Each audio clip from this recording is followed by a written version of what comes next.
Welcome, ladies and gentlemen, to another episode of State of Quake. As always, I'm Slip. And I'm Unkind. Thanks for joining us. Now sit back and let's see where this Slipgate takes us. First off, I just want to preface that this episode is going to be our first mini episode. And that's mostly due to us being extremely busy gearing up for the holidays. Thanksgiving is coming up this week. And this episode is pretty much just going to focus on giving some quick updates from us and what's happening in the community. So there won't be a deep topic focus. It's going to be much shorter than the rest, but we'll be back to our regular schedule and our regular focus topic after the holidays. Yeah, so we entitled this episode Short and Sweet. I think it goes well with this one. Straight to the point, right? Right. So the first thing I wanted to talk about or mention, I would want to thank Unkind here for all the behind the scenes stuff he does, because there's a lot more involved in just, hitting that record button and uploading it to the cloud or wherever you're uploading it to these days. It's like a big mystery to you, like what happens beyond giving me the file, huh? Beyond I give you the file and I don't worry about it after that. So I just wanted to say out there, if you see him in Quake or if you see him in Discord or wherever else, give him a good thank you. I appreciate it. Yeah, just to give you a little bit of insight into some of the stuff that happens behind it, hitting that record button and uploading it. Obviously throughout the week we are planning each episode and so that we could stay organized and on topic. So we're both contributing to that throughout the week and coming up with new ideas, not only for the podcast, but for the future of what we plan on doing with State of Quake in general. But yeah, like I spend a lot of hours editing these podcasts and mastering them. I know our very first episode, there was very little editing and it sort of shows in the quality, but I think the bang for the buck of spending, the extra time to edit out the pauses and the uhs and the ums and stuff like that make it a little bit harder to follow a topic, it goes a long way. And then also like the graphics for each of the episode album covers and the YouTube thumbnails, the YouTube video. So there's a video version of the podcast. That's pretty much automated at this point, but still, it takes time to put that together and to actually render it. And then once we've got the audio and the video ready to go, we've got to upload it to all the various platforms, mostly just SoundCloud, YouTube, and Twitch. And then we can't just put a podcast out there without promoting it and sharing it. So we share the load on that. And then once it's out there, we've got to interact with you guys. So we respond to the comments and questions that we get. And basically that's like the cycle. So we repeat that every single week. And it all adds up. That's for sure. Over time, we've gotten more efficient and we'll probably get more efficient with, how quickly we can get all the stuff out there in this entire process. But that's just the tip of the iceberg. We're also trying to incorporate streaming on Twitch. And that's only going to add to the load, but I think it's going to be totally worth it. Yeah, and also, if you see me on Twitch under my personal name, just want to add this in here. It's slip_sock, which is everybody's calling me Slip Sock. Put some socks on. Yeah, let's put the socks on. Sock is SOQ with State of Quake. So if you do see me in your channel talking or in our personal channel talking in my personal name, that's me. I've had probably at least 8 or 9 people saying Slip Sock, and then I say who I am. They go, oh, that's you. I've had maybe, I think 2 people recognize me right off the bat. One that I remember was Maggie, a girl named Maggie. She knew exactly who I was. Yeah, and my individual Twitch name is just unkind__. So yeah, if you happen to run into me, that's me. We also have the State of Quake Twitch channel. So we'll try to figure out a way to unify all that stuff so it's easy to recognize us individually or us as the platform. But I think, for right now, we're doing okay. So I think we want to talk about what we've been doing between the podcasts, just to give people, an idea into our personal things that we're doing. One of the big things I wanted to say, I finally got a webcam. I got the Logitech C922. Nice. I will say that default background stuff doesn't work as good for me as of right now. But like I said before we started recording, it's probably the lighting, because I do not have a proper green screen, so I probably won't even run one until after I move, which is another part of what I've been doing between the podcasts, looking for a house still. It's such a ridiculous thing to go through to get a house these days. Yeah, I'm telling you, man, once you start adding things to your plate from a streaming standpoint, there's a lot of stuff that you got to learn.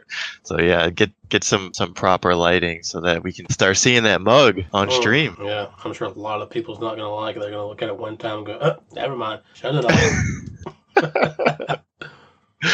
So what else have you been up to? On my off time, I've been deer hunting. I know a lot of people probably found that weird from a gamer. God, no, trust me, I had a lot of friends in high school and then friends from work. They're like, so you play video games, especially like when they found out I played WoW and things like that. They said you go fishing and you go hunting. So that's an odd combination. I think it's cool. I think it's like a jack of all trade things. How do your skills translate from in-game aim to real-life aim? Well, you got the gun in your hand, the deer pops out, point it right to the head, boom, headshot. Nah. My grandpa started me hunting at a very early age. I was like 5 or 6, something like that. So obviously I was shooting for real before I was shooting in games. So not really much I can say that translate between the two, because in games it's all action, and hunting it's all sitting, quiet, patience. So it's kind of the opposite. Yeah, especially if you're trying to compare it to how Quake is. Yeah, I can't really compare the two unless I can make everybody into like a deer model that's just running around. I shoot them. That would be hilarious. I told you about my hunting experience, which was a long time ago, and I've been like scarred ever since. I won't go into any detail, but I was hunting squirrels, and like throughout the entire hunt, it was exciting and exhilarating. But like once I actually got the kill, I felt horrible. I don't think I can do it ever again. Yeah, so when I was a kid, he started me out with squirrels too. When I was a kid, I killed it, showed me how to skin it, showed me how to gut it. So I was doing all that as a child. So you've been used to that and around it your entire life. That was like a one-off thing for me, and I didn't want anything to do with it ever since. Well, I was going to ask you.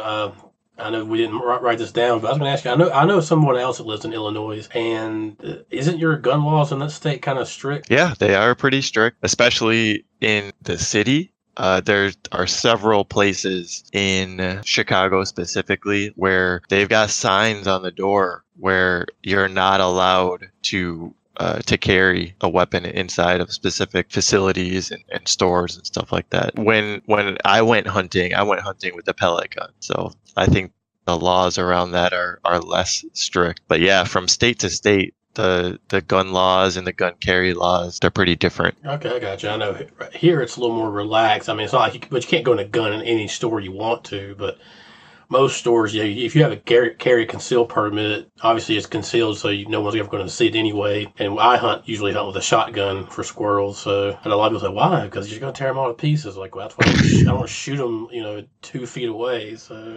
that would be a mess. It's not that bad. So, another thing I've been up to, my mother and my aunt, they went in and bought a produce store, so I've been kind of helping out with them. After I get off of work, I'll help them like move the heavy stuff around, and sometimes I help them close because with daylight savings time, by the time they close, it's all dark. So I'll stay there with them while they're counting the money and the things they do to close up. Nice. So it's like a family owned, like is it just produce, or like do they sell other stuff like a convenience store? It's mostly produce, but since I took it over, they have added other things like they sell milk, cheese, certain meats. We do like canned goods, some certain canned goods, like mostly holiday stuff like jams and jellies and pickled okra, pickled eggs.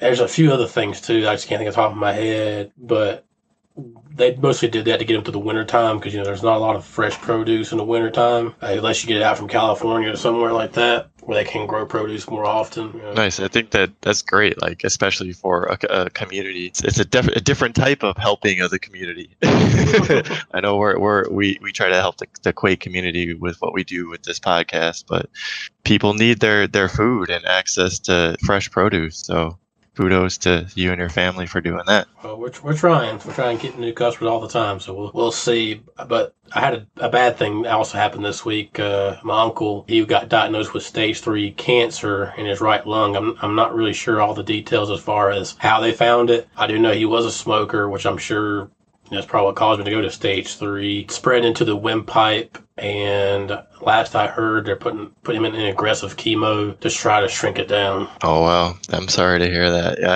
I hope the chemo helps and he's able to recover from it. Cancer is no joke, man. Yeah, it's one of those weird things, you know. You got all these people out here thinking we got a cure for cancer. Which, you know, I think about it sometimes. Like, you know, it's weird how we understand cancer so much, but yet they're telling us they have no way to reverse it or to fight it. You know, well, you know, to cure it, I guess. Yeah, if anything, it's just how to cope with it and how to fight it. There really isn't this end all be all cure, and it's probably mostly because cancer comes in so many different forms. Yeah, because I had my grandpa, which is his dad, also died of cancer. So I'm hoping it's not something that runs in the family, because when I get that age, I don't want to deal with it. But if it happens, it happens, and you know, we'll do a podcast about it. Yeah, it's a scary thing. Yeah, it's definitely hit my family as well, and watching someone go through it is pretty heartbreaking and gut wrenching. So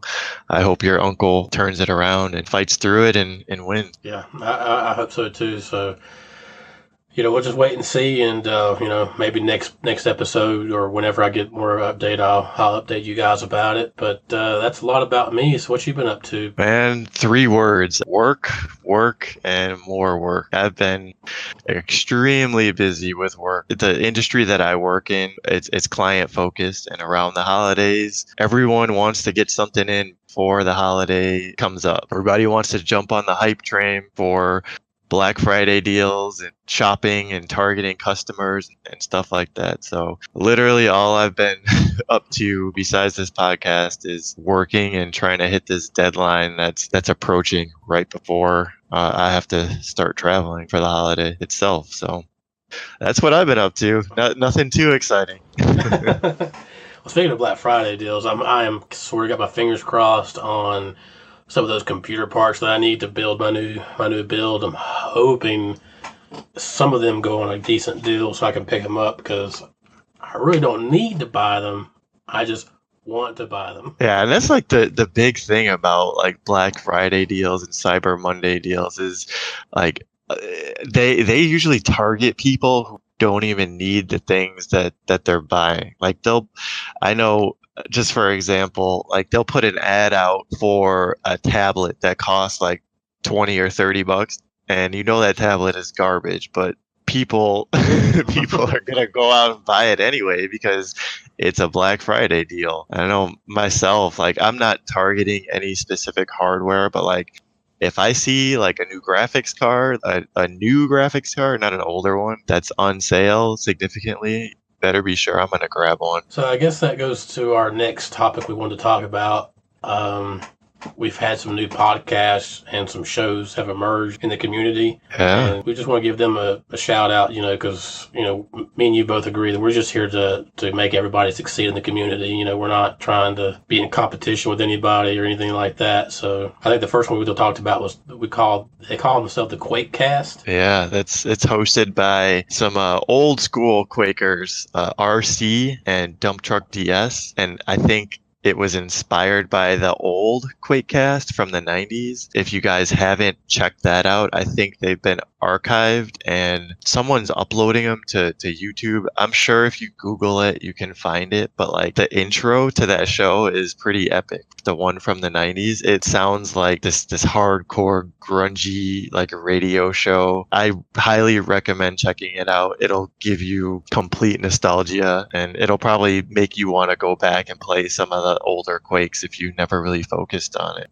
But yeah, like from what I gather, their podcast, and they're only on episode 1 right now. So we'll have to see what it ends up being like. They're generally focused on the classic Quake. So we'll have to see where that nets out. The first episode is really similar to our first episode, and them just, talking about who they are and what drew them to the game and why they still like to play it. You got any thoughts on the Quakecast? I mean, I liked it. It's definitely something different. It gives you insight on the old school.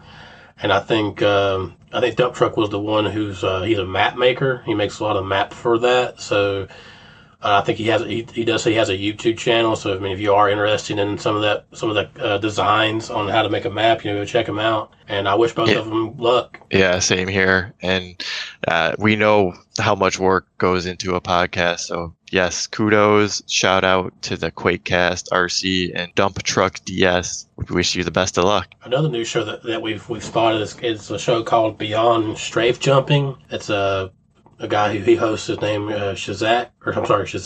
Shazik, however you say it. Yeah, I mean, people can interpret different names different ways. So I mean, tomato. So I'm sorry if I messed your name up. Correct me if you listen to our podcast. He looks like he's more interview focused though.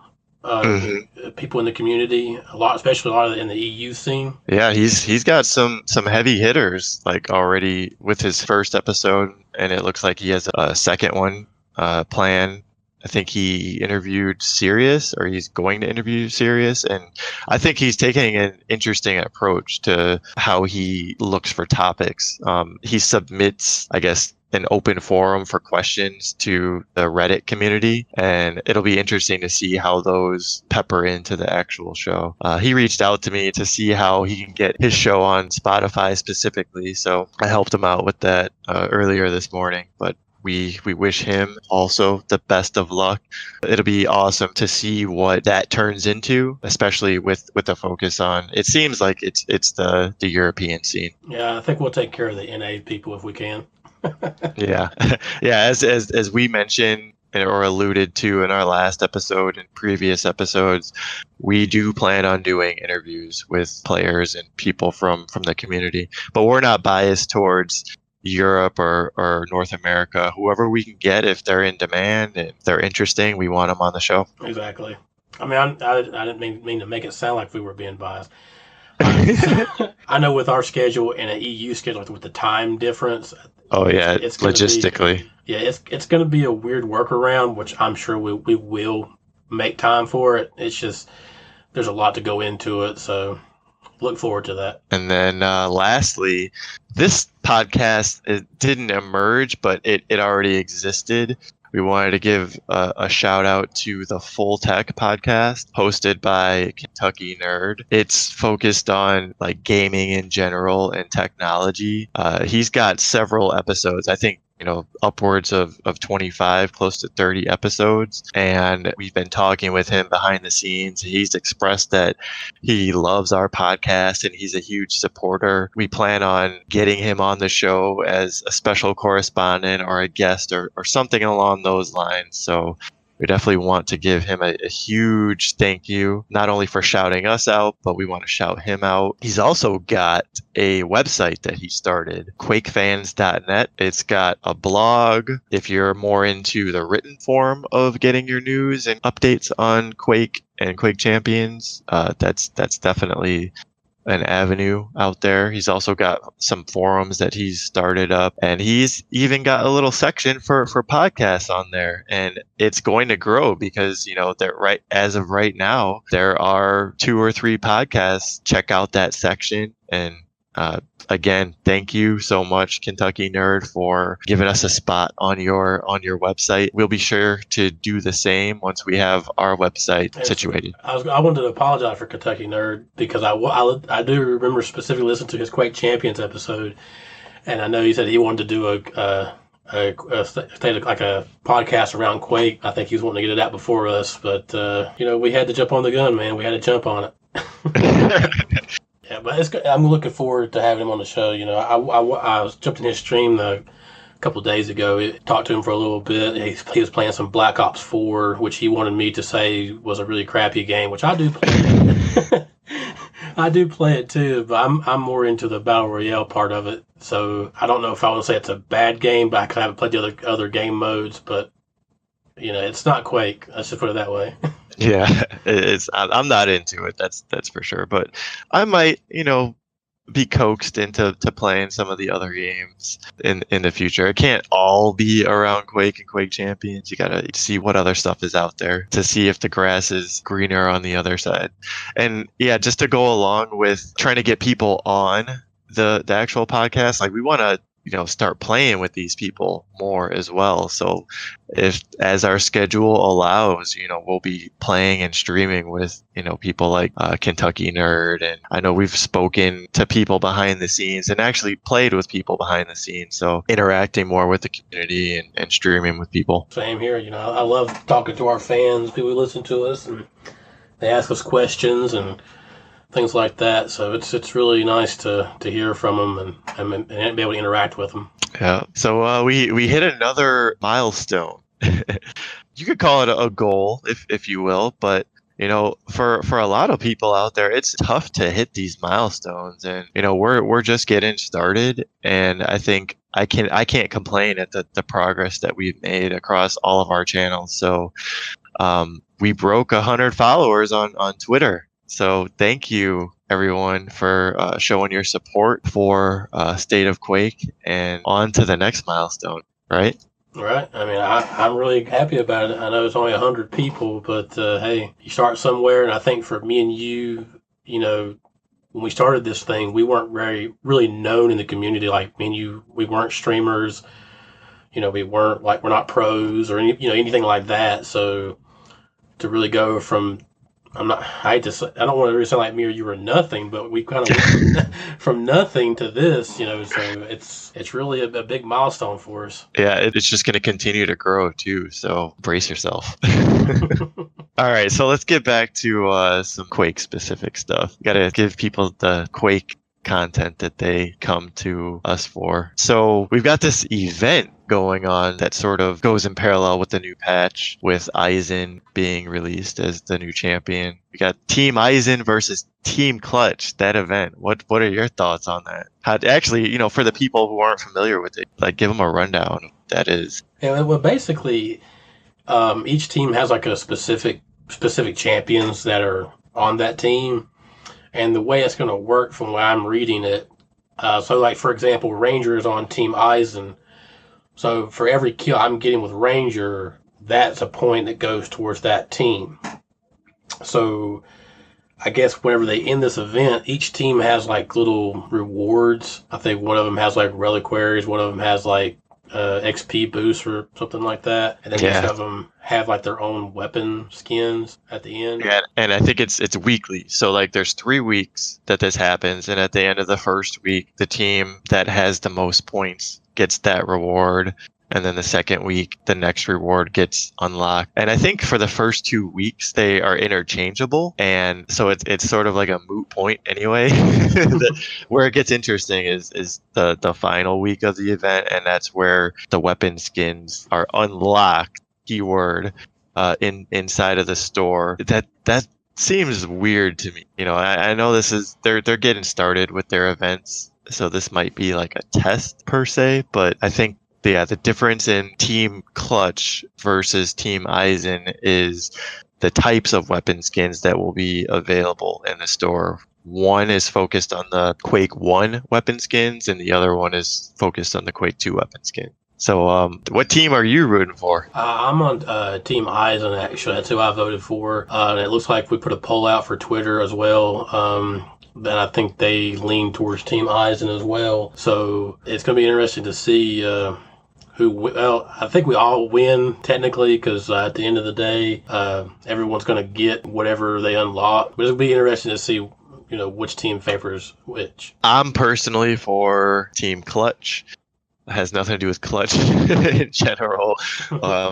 But I know that you're a huge fan of Ranger. Ranger is on a team Eisen. I'm a huge fan of Doomslayer. He's on Team Clutch.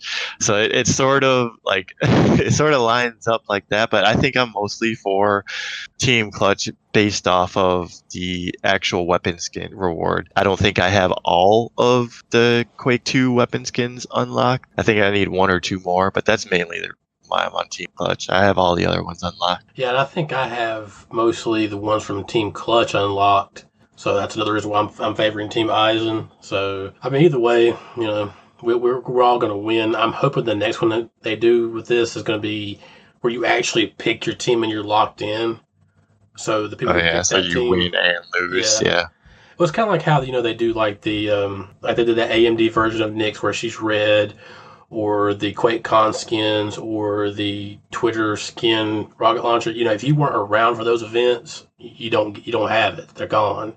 Yeah, it'd be awesome to get something that was exclusive, something that goes to show that this is the team that you were on and this is the team that actually won the event. Yeah, that's kind of what I'm wanting to happen. I mean, if not, it's cool, but we'll have to wait and see. So, I mean, here's looking forward to future events. So let's just see where they go from here. Yeah, at least we can't complain. We're getting events, so that's the big thing. Now, I know a lot of people were freaking out the other day with this delayed patch. There was a lot of people out there like, well, okay, what happened here? Yeah, there was a lot of confusion around that. Things like this happen when you're releasing things and developing things, but they got things under control. So yeah, let's talk about some of the confusion that happened. I know there were a lot of people that were really looking forward to this update. So like the second that it became live in the store, they're downloading it on their client or whatever. There were multiple client updates, and that caused a lot of confusion with people. Like they're used to getting their Steam update and jumping into the game without really checking the forums or social media to see what is actually going on. And I sort of like saw a few things unfold like inside of Discord, on Twitter, and on the forums and stuff like that. But apparently there was an issue with deploying the patch to the server and the server maintenance. And they pushed out a patch, and then they had to roll it back. So like the people that were expecting the new patch, it was the old patch still. And the fuzziness around how that was all communicated with the community probably could have been handled a bit better, but we've got the new patch now. Obviously, the effects that it had on the community were also really interesting to see. Yeah, I agree. They could have handled it a bit better, but overall, everything got back to normal. We're at the new patch. I know some tournaments and events were delayed because of it, because I guess everybody wanted to be on the new patch. So I know like Koth yesterday, or it went on last night versus on the normal Friday schedule. I was a little disappointed. I wanted to get a few more orbs in before it was gone. Yeah, so I didn't participate. Is that the reason why you didn't participate, or? Well, I mean, I'm not the greatest dueler in the world either, but still. Slip got intimidated when he saw the amount of elite and high diamond players on the floor. I was like, yeah, nope, not even gonna try tonight. I still got a lot to work. I still got a lot of work to do to get back in the duel again, to get myself up there. So I'm gonna work my way in there slowly. So yeah, along with another tournament that got rescheduled, the Battlefy 2v2 tournament was pushed back 24 hours. So like just to show the community, like these patches, like people are sort of dependent on what happens with this. And I know like us too, like we sort of depend on new builds to come out so that we have things to actually talk about. So it does have a cause and effect relationship. So get your stuff together, developers know what to play. I totally get that things happen. Working in a very similar industry, I just hope that the communication that goes along with that is handled quickly and effectively. I know there was supposed to be a community stream, and there wasn't any word on it being canceled. And it would have been nice to know, why, if it was rescheduled, if it was canceled, any of that stuff, rather than leaving people sort of hanging. The error just probably caught them off guard, and they're just like, okay, we got to hurry up and get this fixed, because obviously if the servers are down, that's worse. Yeah. Than just not having a new patch at all. I'd rather be able to play the game, period, versus, I might have to wait another day for a patch. Yeah, they seemed like they were more concerned about not getting their daily reward than an actual patch. It's like, but I was about to get a reliquary. Like that sort of thing. So yeah, I hope everyone got their last hurrah of the old patch, because we're not in that era anymore. We're in Quake Champions 2.0, and as far as I'm concerned, good riddance. Like, I'm happy to wave goodbye to press F to win mentality, and I know you've got a completely different perspective on that, Slip. So I hope you got it all out of your system. I just wanted to say, everyone, if you listen, please take a moment of silence for team effort or maximum effort. Which was my lineup when I dueled, before they did this nerf. It was Ranger, Death Knight, and BJ for the most part. So, if you are listening, take a moment of silence for those guys, because besides Death Knight, which I have dueled with him in the PTS and in this new patch, and the rest of them are, depending on how you use them, they're done. R.I.P. R.I.P. Because Death Knight, though, I will say this. He is still pretty good. I mean, he can still I don't think damage. I don't think he got that much of a nerf, especially like his damage over time stuff. Like, if you don't rectify the situation of being burned, it goes on forever. And the damage over time, like per tick, isn't that much. But if you don't address that situation, not only is your vision affected by it, but you're going to be losing damage at a constant rate over time. So grab a health bubble. And you're giving away your location, because he can see that tick damage while you're taking it, so he knows where you are. Yeah. I'm so glad that they added, if you step on a blood pool, grab a health bubble, use a Galena totem, any of that stuff, that it makes that go away. Yeah. So I guess with that, guys, that's what we really wanted to cover in this episode. Short and sweet, as the episode title goes. We want to wish everyone a happy Thanksgiving, happy Turkey Day, as some people call it, to all of our listeners this week. If you're traveling, have safe travels. I know I'll be traveling. There probably won't be a new episode of State of Quake, because I will be traveling the next week. I'm going to try my best to get something recorded, because we want to get this content out to you guys. But if anything, it might just be slightly delayed to later in the week. But after that, we'll be back to our regularly scheduled episode topics and timing and stuff like that. Yeah, and like I said, while he's away, I'm going to try to do a little more streaming on our State of Quake channel. That way, you're still getting something from us. It's just in case we're not able to record. So keep a lookout for that. I'll push them out. I'll push out a Discord. I'll push out a Twitter thing, kind of like how everybody else does. So just keep a watch for it. So yeah, with that, everyone, we'll see you in the arena. Keep on fragging. GG's. GG's.